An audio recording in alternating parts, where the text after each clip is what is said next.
দর্শক আমন্ত্রণ জানাচ্ছি যমুনার বিশেষ আয়োজন ডক্টরস অন কলে। আপনাদের স্বাস্থ্য বিষয়ক নানান প্রশ্ন আর সেসবের তাৎক্ষণিক সমাধান নিয়ে আমাদের এই বিশেষ আয়োজন।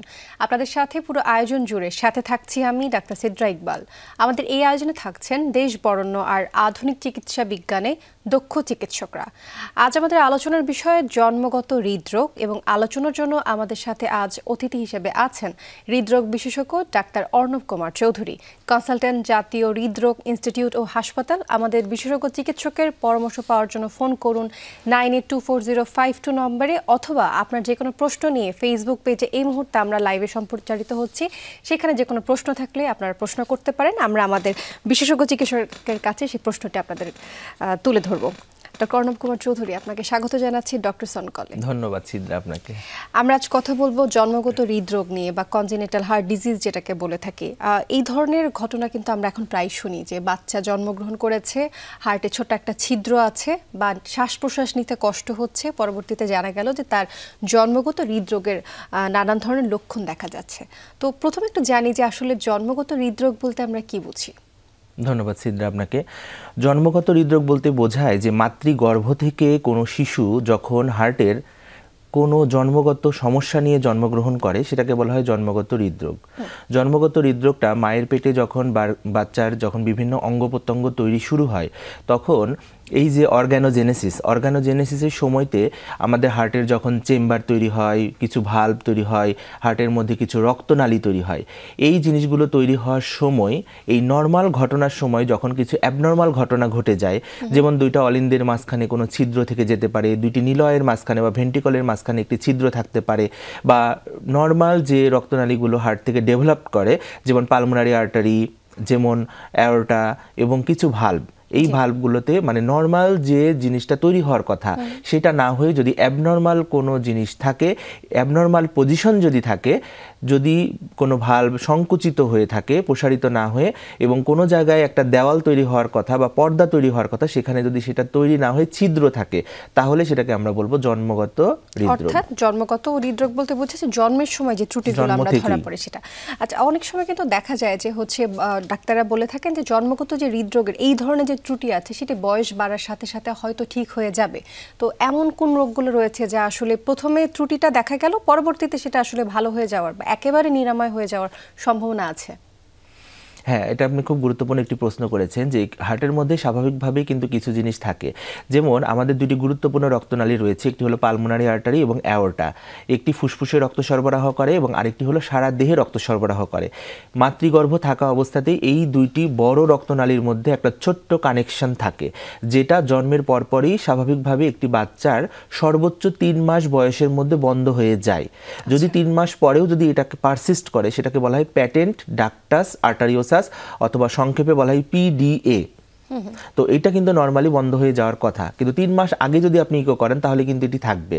তো তখন কিন্তু এটা আমি ধরে নিব না যে এটা জন্মগতভাবে এটা থাকতেও পারে, অর্থাৎ সেটা পরবর্তীতে ঠিক হয়ে যেতে পারে। তারপরে দুটি অলিন্দের মাঝখানে একটা ছোট ছিদ্র থাকে, যেটাকে বলে পারসিস্টেন্ট ফোরামেনা ওভালি।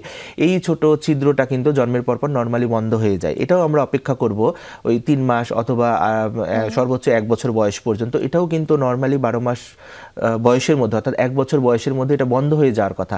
যখন বন্ধ হবে না, হ্যাঁ, সময় সাপেক্ষ বিষয়। আমরা এখন একটু হৃদরোগের জন্মগত যে হৃদরোগ রয়েছে সেগুলো একটু কারণ আপনার কাছে জানতে চাই। কি কি কারণে আসলে জন্মগত হৃদরোগ হতে পারে? খুবই গুরুত্বপূর্ণ এটা। আসলে আমি যদি ম্যাটার্নাল দিক থেকে চিন্তা করি, যে যেহেতু একটি মা একটা সন্তানকে জন্ম দেয়, মায়ের যদি আগে থেকে কিছু সমস্যা থাকে, সেখান থেকে কিন্তু বাচ্চা জন্মগত হৃদরোগ হতে পারে। যেমন সবচেয়ে গুরুত্বপূর্ণ হলো গর্ভাবস্থায় যদি মায়ের রুবেলা নামক কোনো ভাইরাস দ্বারা আক্রান্ত হয়ে থাকে। দ্বিতীয়টি হলো গর্ভাবস্থায় যখন একটি ছোট বাচ্চার অঙ্গ প্রত্যঙ্গ তৈরি হচ্ছে, তখন যদি মায়ের অনিয়ন্ত্রিত ডায়াবেটিস থাকে, এটা একটা অত্যন্ত গুরুত্বপূর্ণ কারণ। অনিয়ন্ত্রিত ডায়াবেটিস আছে, কিন্তু সেটা যদি নিয়ন্ত্রণে থাকে তাহলে কিন্তু কোনো সমস্যা নাই। আরেকটি হলো অপুষ্টিতে ভোগা, এবং আরেকটি গুরুত্বপূর্ণ কারণ হলো মা যদি আগে থেকে গর্ভাবস্থায় যে সমস্ত ওষুধ খাওয়া নিষেধ, সেই সমস্ত ওষুধ যদি ডাক্তারের পরামর্শ অনুযায়ী না খেয়ে থাকেন, বা সে অতিরিক্ত যদি কোনো ওষুধ নিয়ে থাকেন, যে সমস্ত ওষুধ প্রেগনেন্সিতে বাচ্চার অঙ্গ প্রত্যঙ্গ গঠনে ত্রুটি তৈরি করতে পারে সেই সমস্ত ওষুধ। নাম যদি জানতে চাই, কোন ধরনের ওষুধ? এগুলো অনেক ধরনের ওষুধ আছে, এগুলো বিভিন্ন ক্যাটাগরি, বিভিন্ন উচ্চ রক্তচাপের ওষুধ আছে, বিভিন্ন রক্ত তরল করার কিছু ওষুধ আছে, যেমন আরেকটা বলতে পারি ওয়ারফেরিন নামে একটা ওষুধ আছে, এটা আমাদের অর্গানোজেনেসিসে বাধা প্রদান করে। এবং আরেকটি গুরুত্বপূর্ণ ফ্যাক্টর হলো যে মা এবং বাবা যদি একই বংশ থেকে হয়ে থাকে এবং তাদের বংশগত যদি কোনো রোগ হয়ে থাকে, যেমন আমাদের সমাজে কিন্তু ম্যাটার্নাল বা প্যাটার্নাল কাজিনদের মধ্যে কিন্তু বিয়ে হয়ে থাকে, যদি একই বংশের হয়ে থাকে যদি মা বাবা, তাহলে একটা কিন্তু সমস্যা হওয়ার সম্ভাবনা অনেক বেশি থাকে। এবং মা যদি অপুষ্টিতে ভোগে, এটা আর একটা অত্যন্ত গুরুত্বপূর্ণ বিষয়, এবং পরিবেশ দূষণ, পরিবেশ দূষণটা তো বাংলাদেশের প্রেক্ষাপটে তো এখন পরিবেশ দূষণে হচ্ছে আমরা একেবারে হচ্ছে প্রথম সারির দেশের। যদি আমরা পরিবেশ দূষণের কথা বলি, তাহলে সেক্ষেত্রে কিন্তু আমাদের মায়েদের অনেকটাই ঝুঁকি আছে, তাই তো? তাই বলতে পারি। এতক্ষণ কিন্তু মায়েদের কথা বললাম, একটু বাবাদের কথা জানতে চাই যে আসলে বাবাদের হচ্ছে ধূমপানের অভ্যাস যদি থেকে থাকে, আমরা শুনেছি যে এইরকমটা হতে পারে যে দুধ ধূমপায়ী হয়ে থাকে, সেক্ষেত্রে বাচ্চার হচ্ছে জন্মগত হৃদরোগ হওয়ার একটা ত্রুটি থাকতে পারে। এই কথাটা কতটুকু যুক্তিসঙ্গত? এটা 100% যুক্তিসঙ্গত। এটা কিন্তু বাবা যদি ধূমপায়ী হয়ে থাকে এবং গর্ভবতী কোনো নারীর সামনে যদি ধূমপান করে, এই যে বিড়ি সিগারেটের মধ্যে যে নিকোটিন থাকে এবং কার্বন মনোক্সাইড থাকে, এটা কিন্তু বাচ্চার যখন অর্গানোজেনেসিস হয়, বাচ্চার ডিএনএর কিন্তু মিউটেশন ঘটাতে পারে। ডিএনএর যখন মিউটেশন হয়ে যাবে, তখন কিন্তু অর্গানোজেনেসিসে নর্মাল যে প্রসেসটা সেটা কিন্তু ব্যাহত হবে, এবং তখন কিন্তু হৃদরোগে মানে জন্মগত হৃদরোগ বা তার যে হার্টের যে নর্মাল ডেভেলপমেন্ট হওয়ার কথা ছিল সেটা হবে না, এবং সেখান থেকে জন্মগত ত্রুটি হতে পারে। এই জন্য কখনোই গর্ভাবস্থায় কোনো নারীর সামনে সিগারেট খাওয়া যাবে না, ধূমপান করা যাবে না। এবং এমনকি প্যাসিভ স্মোকিংও যদি হয়ে থাকে, দেখা গেল যে হয়তো গর্ভবতী মা তো করতেছে না, মা যদি করে থাকে তাহলে তো সেটা অবশ্যই ঝুঁকিপূর্ণ, এবং বাবা যদি মায়ের সামনে বা পাশে ধূমপান করে থাকে সেটাও কিন্তু সমান ঝুঁকিপূর্ণ। এবং আমাদের গ্রামে মেয়েরা কিন্তু অনেক সময় দেখা যাচ্ছে যে মানে গ্যাসের চুলায় রান্না না করে দেখা যাচ্ছে মানে যে সমস্ত লাকড়ি চুলায় রান্না করে। আমি এই বিষয়ে আপনার কাছে একটু জানবো, তবে আমাদের এই মুহূর্তে একটা বিরতির সময় হয়েছে, এই বিষয়ে আমাদের আরো আলোচনা আছে। ডক্টর অর্ণব, দর্শক, ডক্টর সন কলে নিচ্ছি ছোট্ট একটি বিরতি, আমাদের সাথেই থাকবেন।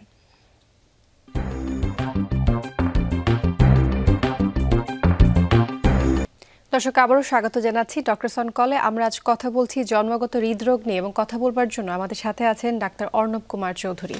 আপনি বলছিলেন যে গ্রামগঞ্জে হচ্ছে এখনো গর্ভাবস্থায় যে মায়েরা হচ্ছে লাকড়ির চুলায় রান্না করেন, সেই ধোঁয়াটা কিন্তু তাদের জন্য অনেক বেশি ক্ষতিকর। তো একটু জানতে চাই, জন্মগত হৃদরোগ যদি হয়ে থাকে, সেই ক্ষেত্রে লাকড়ি চুলায় যদি রান্না করে, সেক্ষেত্রে কি ইম্প্যাক্টটা পড়তে পারে বা কি ক্ষতি হতে পারে? কারণ যে কোনো স্মোক বা ধোঁয়ার মধ্যে কিন্তু কিছু বিষাক্ত জিনিস থাকে, যেমন নিকোটিন থাকতে পারে, বিশেষ করে কার্বন মনোক্সাইড। ওই একই প্রসেসে এই কার্বন মনোক্সাইড এবং নিকোটিন যদি একটা গর্ভবতী মা ইনহেল করে বা প্রশ্বাসের সাহায্যে গ্রহণ করে, তাহলে গর্ভাবস্থায় বাচ্চার যে ডিএনএ আছে সেই ডিএনএর গঠন চেঞ্জ হয়ে যেতে পারে, যেটাকে বলা হয় মিউটেশন। এই মিউটেশনের প্রভাবে তার অর্গানোজেনেসিসে বাধাপ্রাপ্ত হয়ে যে কোনো ধরনের জন্মগত ত্রুটি হতে পারে। শুধু যে হৃদরোগ হতে পারে তা কিন্তু না, দেহের যে কোনো জায়গাতেই জন্মগত ত্রুটি নিয়ে বাচ্চাটি জন্মগ্রহণ করতে পারেন।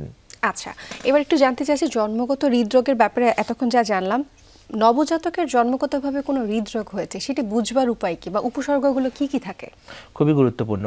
একটি বাচ্চা জন্মগ্রহণের পরে যদি স্বাভাবিকের তুলনায় ঘন ঘন শ্বাস নেয়, তার যদি শ্বাসকষ্টে ভুগে থাকে, বাচ্চা যদি মায়ের দুধ টেনে ভালোভাবে খেতে না পারে এবং খাওয়ার সময় অল্প ইফোর্টেও বা বাচ্চা যখন কান্না করে তখন যদি তার ঠোঁট হাত পা যদি নীলচে ভাব হয়ে যায়, তাহলে আমরা বুঝবো যে তার জন্মগত হৃদরোগ হওয়ার সম্ভাবনা আছে।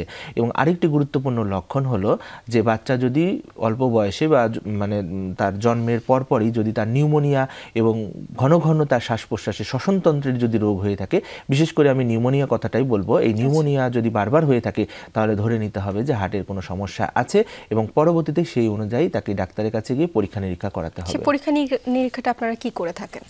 খুবই সহজ, খুবই সিম্পল। বাচ্চাকে যদি আমরা একজন শিশু বিশেষজ্ঞ যদি ধারণা করে থাকেন যে তার হৃদরোগের কোনো সমস্যা আছেন, খুব সিম্পলি এখন আমাদের সব জায়গাতে অ্যাভেলেবেল, উপজেলা লেভেলেও অ্যাভেলেবেল আছে এই পরীক্ষাটি, সেটা হলো ফিটাল ইকোকার্ডিওগ্রাফি। একটি ভালো মেশিন দিয়ে, একজন ভালো হৃদরোগ বিশেষজ্ঞ দিয়ে যদি আমরা ভালোভাবে ইকো করাই, তাহলে খুব সহজেই আমরা কিন্তু জন্মগত হৃদরোগের যে সমস্যাগুলো আছে সেগুলো আইডেন্টিফাই করতে পারি। আচ্ছা, এটা তো গেল নবজাতকের জন্মগত হৃদরোগের কথা আমরা বলছি। যদি আমরা জানতে চাই যে গর্ভাবস্থায় যে বাচ্চাটি আছে তার কোনো রকম জন্মগত ত্রুটি নিয়ে সে জন্ম জন্মাতে পারে কিনা বা কোনো হৃদরোগ আছে কিনা সেটি বুঝবার কি উপায় রয়েছে? খুবই গুরুত্বপূর্ণ।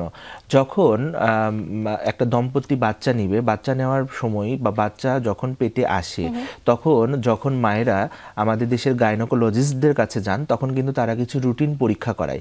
সেখানে যদি তারা সাসপেক্ট করে যে তার গর্ভের সন্তানটির কোনো জন্মগত ত্রুটি থাকতে পারেন, তাহলে তারা কিন্তু একটি পরীক্ষা করায় যেটাকে বলা হয় অ্যানোমেলি স্ক্যান। এটা কিন্তু সাধারণত সেকেন্ড ট্রাইমেস্টারে করা হয়, যখন অঙ্গ প্রত্যঙ্গ তৈরি হয়ে যায়।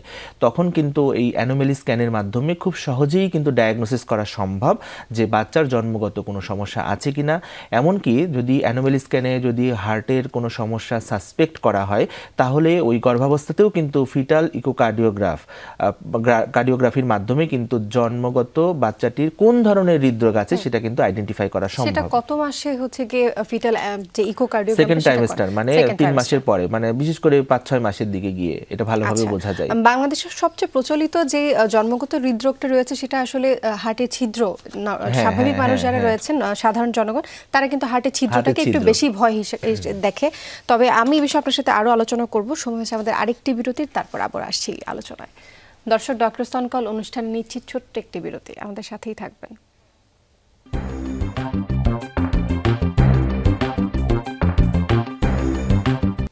দর্শক, আবারও স্বাগত জানাচ্ছি ডক্টর সনকলে। আমরা কথা বলছি জন্মগত হৃদরোগ নিয়ে। কথা বলবার জন্য সাথে আছেন ডাক্তার অর্ণব কুমার চৌধুরী।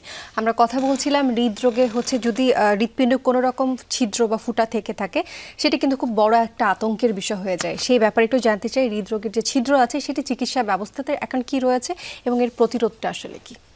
ধন্যবাদ।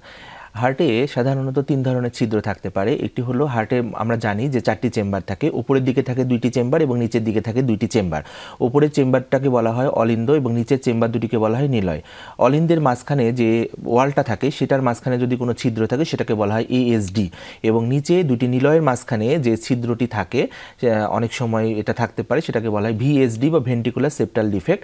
আরেকটি যেটা বললাম যে পালমোনারি আর্টারি এবং অ্যাওর্টার মাঝখানে যে লাইনটা থাকে সেটা যদি কোনো কারণে জন্মের পরে বন্ধ না হয়ে গিয়ে প্যাটেন্ট অবস্থায় থাকে সেটাকে বলা হয় পিডিএ বা প্যাটেন্ট ডাক্টাস আর্টারিওসাস। তো এই 3টি ছিদ্র বন্ধ করার জন্য কিন্তু উপযুক্ত একটি বয়স রয়েছে। একটা বয়সের পরে কিন্তু এটা কিন্তু আর বন্ধ করা যায় না। তাহলে অবশ্যই কিন্তু এই জন্মগত হৃদরোগের ডায়াগনোসিসটা কিন্তু খুব দ্রুত হতে হবে এবং দ্রুত ডায়াগনোসিসের পরে কিন্তু আপনাকে দ্রুত পদক্ষেপ নিতে হবে। এই ছিদ্রগুলো বন্ধ করার জন্য আমরা আগে থেকেই জানি যে সার্জারির মাধ্যমে বন্ধ করা যায়, কিন্তু বর্তমানে গত 20 থেকে 25 বছর ধরে আমরা যে চিকিৎসাটা করে থাকি সেটা হলো ডিভাইস ক্লোজার। ডিভাইস ক্লোজার এমন একটি পদ্ধতি যে পদ্ধতির মাধ্যমে আমরা খুব অল্প টাকায় এবং অল্প কষ্টে আমরা রোগীর কিন্তু এই চিকিৎসাটা করে দিতে পারি। সেটা চিকিৎসাটা বাংলাদেশের কোথায় হচ্ছে এখন? খুব গুরুত্বপূর্ণ, এবং বর্তমানে এটি হলো আমাদের কার্ডিওলজির ইন্টারভেনশনাল কার্ডিওলজির আন্ডারে এই চিকিৎসাগুলো হয়ে থাকে এবং সরকারি পর্যায়ে জাতীয় হৃদরোগ institute, national heart foundation, Bangladesh medical university সহ আমাদের ঢাকাতে বিভিন্ন প্রাইভেট সেন্টারে কিন্তু এগুলো হয়ে থাকে। সরকারি পর্যায়ে এই 3টি জায়গাতে খুব ভালো হয়। কি সম্পূর্ণভাবে এই যে ছিদ্র বা ফুটা হয়েছে সেটা কি একেবারে বন্ধ হয়ে যায়? হ্যাঁ, খুবই গুরুত্বপূর্ণ। এটি হলো এক ধরনের ম্যাশ দিয়ে তৈরি, এটাকে বলা হয় নিটিনল, নিকেল এবং টাইটেনিয়ামের একটা সংমিশ্রণের তৈরি একটা জালকের মতো একটা জিনিস বা ডিভাইসটা। এটা আমরা পায়ের রক্তনালীর মাধ্যমে, বিশেষ করে ফিমোরাল ভেন দিয়ে গিয়ে আমরা ক্যাথেটারের মধ্য দিয়ে হার্টে পৌঁছাই এবং সেখানে গিয়ে যেখানে ছিদ্রটি আছে সেই জায়গায় এই ডিভাইসটা প্রতিস্থাপন করি এবং ইকো বা আমরা ফ্লুরোস্কোপির মাধ্যমে দেখি যে সেটা সঠিকভাবে প্রতিস্থাপিত হয়েছে কিনা, এবং প্রতিস্থাপনের পরপরই তারপর আমরা ক্যাথেটারটা উইথড্র করে নিয়ে আসি। এবং এইটা কিন্তু একেবারেই সার্জারির সমতুল্য, কিন্তু সার্জারি থেকে কিন্তু অনেকাংশে বেটার। অর্থাৎ ওপেন হার্ট সার্জারির মতো ওপেন হার্ট সার্জারি করা লাগছে না, হসপিটালে বেশি থাকা লাগে না, অর্থের খরচ কম হয় এবং রোগী খুব দ্রুত 1-2 দিনের মধ্যেই তার স্বাভাবিক কর্মে ফিরে যেতে পারেন। খুবই সুন্দর একটা চিকিৎসা ব্যবস্থার কথা বললেন। এবার একটু জানতে চাই কোন কোন ক্ষেত্রে আসলে সার্জারির প্রয়োজন হয় বা ওপেন হার্ট সার্জারি যেটা বলছিলেন, এবং কোন কোন ক্ষেত্রে আসলে সার্জারি একেবারে প্রয়োজন হয় না, ওষুধের মাধ্যমে সেটা সেরে যাওয়া সম্ভব? না, আসলে ওষুধের মাধ্যমে সারার কোনো অপশন নেই। হার্টের যে কোনো জন্মগত যে ত্রুটি এগুলো আপনাকে অবশ্যই ইন্টারভেনশন অথবা আপনাকে সার্জারির মাধ্যমেই সমাধান করতে হবে। তবে হার্টের সব ধরনের ছিদ্র কিন্তু ডিভাইসের মাধ্যমে করা যায় না। যেমন আমাদের হার্টের সবথেকে কমন ছিদ্রটি হলো এএসডি। এই এএসডির কিন্তু 4টা ভ্যারাইটি রয়েছে, তার মধ্যে শুধুমাত্র সিকান্ডাম টাইপ যে ভ্যারাইটি আছে সেটা কিন্তু শুধুমাত্র আপনার ডিভাইস দিয়ে করা যায়। তারপরেও সিকান্ডামের কিন্তু সব ভ্যারাইটি করা যায় না। এর মধ্যেও আমরা ইকোকার্ডিওগ্রাম অথবা ট্রান্স ইসোফিজিয়াল একটা ইকোকার্ডিওগ্রাফি আছে, সেটা দিয়ে আমরা কিন্তু করি, মানে ডায়াগনোসিস করি যে কোন রোগীটিকে ডিভাইস বসানো যাবে এবং কোনটিকে বসানো যাবে না। অন্য যে ক্যাটাগরিগুলো রয়েছে সেগুলোর ক্ষেত্রে কিন্তু সার্জারি কিন্তু চিকিৎসা পদ্ধতি অবলম্বন করতে হবে এবং একটা নির্দিষ্ট বয়সের মধ্যে, একটা নির্দিষ্ট বয়স পার হয়ে গিয়ে যখন বারবার কিন্তু এই কথাটি বলছেন যে একটা নির্দিষ্ট বয়সের প্রয়োজন আছে, তাহলে একজন নবজাতকের আসলে কতটুকু বয়সে এই সার্জারি করার জন্য অত্যন্ত গুরুত্বপূর্ণ। এটা হলো আসলে নির্ভর করে যে কোন ধরনের ছিদ্র। যেমন এএসডির ক্ষেত্রে সাধারণত দেখা যায় যে বলা হয় যে এটি উত্তম সময় হলো 25 বছর বয়সের আগে, কিন্তু আমরা তারপরেও কিন্তু এএসডি অনেক বছর বয়স, বিশেষ করে আমরা 4th ডিকেড মানে 40 বছর বয়স পর্যন্তও কিন্তু অনেক সময় 50 বছর বয়সের মধ্যেও কিন্তু আসলে আমরা সার্জারি অথবা ডিভাইসের মাধ্যমে কিন্তু এটা করতে পারি। এটা নির্ভর করে যে ফুটাটা কত বড় আছে এবং এই ফুটাটার কারণে তার হার্টের ভিতরে অ্যাবনর্মাল রক্ত প্রবাহের কারণে তার ফুসফুসের রক্তনালীতে রক্তচাপটা কতটুকু বেড়ে গিয়েছে এটার উপর নির্ভর করে। এটা আসলে অ্যাসেসমেন্ট। এবং ভিএসডির ক্ষেত্রে সাধারণত দেখা যায় যে 30 বছর, পিডি এর ক্ষেত্রে দেখা যায় যে 20 বছর আগেই কিন্তু এটা একটা রোগের ক্ষেত্রে আসলে একটা বয়স সীমা আছে। আমরা একেবারে অনুষ্ঠানের শেষ পর্যায়ে চলে আসছি। আপনার কাছে একটু জানতে চাই যে প্রতিরোধমূলক ভাবে যদি গর্ভাবস্থায় যে মায়েরা রয়েছেন তারা আসলে কি কি পদক্ষেপ নিতে পারেন বা গর্ভধারণের আগে আসলে কি কি পদক্ষেপ নেওয়া উচিত যাতে জন্মগতভাবে হৃদরোগের কোনো ত্রুটি না থাকে? অত্যন্ত গুরুত্বপূর্ণ, একটু ছোট করে জানতে চাই।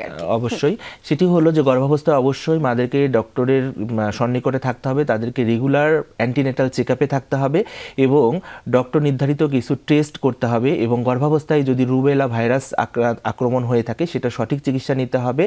এবং সাধারণত আমি বলবো যে একই ফ্যামিলির মধ্যে বিয়ে না করা। এবং আরেকটা গুরুত্বপূর্ণ হলো গর্ভাবস্থায় সঠিকভাবে আপনার ওজনটা নিয়ন্ত্রণে রাখতে হবে এবং যদি ডায়াবেটিস হয়ে থাকে সেই ডায়াবেটিসটা সঠিকভাবে নিয়ন্ত্রণে রাখতে হবে এবং চিকিৎসকের পরামর্শ ছাড়া কোনো ধরনের ওষুধ সেবন করা যাবে না। এবং আশেপাশে যদি কেউ মাদকাসক্ত বা ধূমপায়ী থাকে তাদের কাছ থেকে দূরে থাকতে হবে এবং একটা দূষণমুক্ত পরিবেশে তাকে থাকতে হবে এবং তাকে পুষ্টিকর খাবার দাবার খেতে হবে এবং অপুষ্টিতে থাকা যাবে না।